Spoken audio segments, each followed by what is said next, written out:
Olá! Hoje a gente vai mergulhar fundo nos arquivos secretos do sistema de defesa mais incrível do nosso corpo.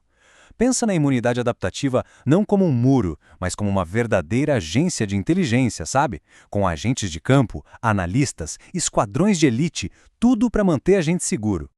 E a pergunta central que essa agência responde é justamente essa: como é que o corpo, depois de enfrentar um invasor, consegue se lembrar dele, para que da próxima vez a resposta seja assim muito mais rápida e muito mais forte?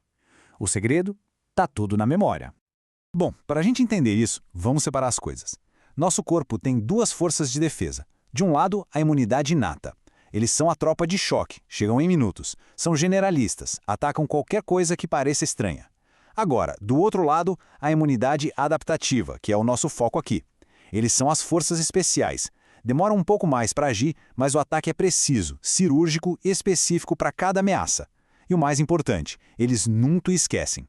E como em toda operação de inteligência, o primeiro passo é sempre a coleta de informações.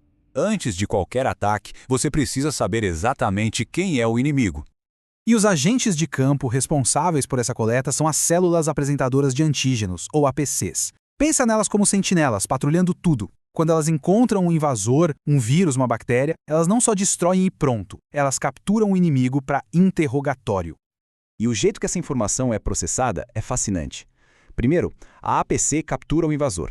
Depois, ela quebra ele em pedacinhos, que a gente chama de peptídeos. E aí vem a parte genial. Ela pega esses fragmentos e exibe na sua superfície, usando umas bandejas moleculares chamadas MHC. É como se um agente mostrasse a foto do suspeito para o comando central. E olha que interessante, nem todo relatório é igual. Existem dois tipos de arquivos aqui. O MHC de classe 1 mostra o que está acontecendo dentro das nossas próprias células. Se uma célula foi invadida por um vírus, ela usa o MHC1 para basicamente gritar: "Socorro, fui sequestrada". Já o MHC de classe 2 é o que as APCs usam para mostrar o que elas capturaram do lado de fora, tipo uma bactéria que estava por aí. E cada tipo de arquivo vai para um comandante diferente, como a gente vai ver. Certo, a informação foi coletada, o relatório está pronto. Agora é hora de levar isso para os comandantes do Exército, os linfócitos T, para a missão finalmente ser autorizada. Mas como é que uma única célula T, no meio de milhões, reconhece aquele fragmento específico e dá o sinal verde para começar uma guerra em larga escala? A resposta está num sistema de segurança brilhante, que funciona como um cofre que precisa de duas chaves diferentes para abrir. Isso garante que a guerra só comece quando a ameaça for real, confirmada. Assim a gente evita o tal do fogo amigo contra as nossas próprias células. Vamos ver como funciona. O sinal 1 é o reconhecimento. O receptor da célula T, o TCR, tem que se encaixar perfeitamente no complexo peptídeo MHC. É a primeira chave. Mas só isso não basta. O sinal 2 é a confirmação do perigo. Só quando a APC detecta que existe um perigo de verdade é que ela mostra uma segunda molécula, a B7. Aí a molécula CD28 da célula T se liga nessa B7. E pronto, a segunda chave é girada. Só aí a célula T é ativada de verdade. E aqui está o ponto crucial. Sem esse segundo sinal, a célula T não só não ativa, como ela é desligada. Ela entra num estado chamado anergia. É um mecanismo de segurança vital que ensina as células T a ignorarem as nossas próprias proteínas, que são apresentadas o tempo todo, mas, claro, sem o sinal de perigo. Uma vez que o comandante certo é ativado com as duas chaves, a agência precisa de um exército. E é aí que entra a seleção clonal. Basicamente, o antígeno escolhe a dedo aquela única célula T que tem um receptor perfeito para ele e dá a ordem: se multiplique, agora. E o resultado disso é espetacular. Uma única célula começa a se multiplicar e cria milhares e milhares de clones idênticos, todos programados para caçar aquele inimigo específico. De um único soldado, nasce um exército inteiro. Com o exército formado, é hora de mobilizar as diferentes frentes de batalha. Agora, os comandantes, as células T, vão direcionar as armas e os assassinos do sistema. Os comandantes principais são as células TCD4+, que a gente chama de auxiliares. E elas são super especialistas. Dependendo do tipo de ameaça, elas se diferenciam.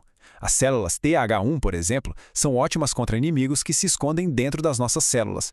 As TH2 são tipo a cavalaria contra parasitas maiores como vermes, e as TH17 são a linha de frente contra bactérias e fungos do lado de fora das células. Mas a guerra não é só no corpo a corpo, né? O sistema adaptativo também tem uma força aérea, as células B. Elas produzem os anticorpos. Pensa nos anticorpos como mísseis teleguiados, projetados para encontrar e neutralizar um alvo específico. E o mais importante, a fábrica de mísseis precisa de autorização do comando. A célula B também captura o antígeno e apresenta para uma célula T auxiliar. Com o sinal verde da célula T, a célula B se transforma num plasmócito, que é literalmente uma fábrica de produzir anticorpos sem parar. E esses anticorpos saem circulando pelo corpo, grudando nos invasores. Eles podem neutralizar o inimigo direto, impedindo que ele infecte outras células, ou podem funcionar como uma bandeira, marcando o alvo para que outras células venham e destruam ele. E por fim, a gente tem os assassinos de elite, os linfócitos T CD8+. São eles que respondem àquele chamado de socorro do MHC classe 1. A missão deles é simples e direta: encontrar as nossas próprias células que foram sequestradas por vírus e eliminá-las, destruindo o esconderijo do inimigo. A batalha foi vencida, a infecção acabou, mas a missão da nossa agência de inteligência não termina aí não. Agora vem a parte talvez mais importante: arquivar permanentemente as informações sobre esse inimigo para o futuro. Depois que o grosso do exército de clones se desfaz, um pequeno grupo de elite de células T e B fica para trás. São as células de memória. Elas são as veteranas de guerra. Ficam patrulhando o corpo por anos, às vezes pela vida inteira, com um único propósito: garantir que se aquele inimigo ousar aparecer de novo, a resposta não vai levar dias, vai levar horas. E a diferença é absurda. Olha só a comparação. Na primeira infecção, a resposta é lenta, a produção de anticorpos é menor. Já na segunda infecção, com as células de memória em ação, a resposta é muito mais rápida, muito mais potente e com anticorpos de altíssima qualidade. Na maioria das vezes, o corpo nem sente que foi atacado. Isso sim é imunidade. E isso nos leva, claro, à aplicação mais poderosa desse conhecimento todo. A vacinação não tem mágica. Ela é, na verdade, o treinamento da nossa agência de inteligência. As vacinas apresentam um dossiê do inimigo para o nosso corpo, de forma segura, permitindo que ele construa seu exército e, o mais importante, crie as células de memória. Tudo isso sem precisar passar pela guerra de verdade. O que nos deixa com uma última pergunta, que é bem intrigante. Se essa memória é tão poderosa, tão duradoura, por que algumas batalhas, como a contra o vírus da gripe, a gente tem que lutar todo ano de novo? A resposta está na capacidade incrível que alguns inimigos têm de usar disfarces. Mas isso já é assunto para outra conversa.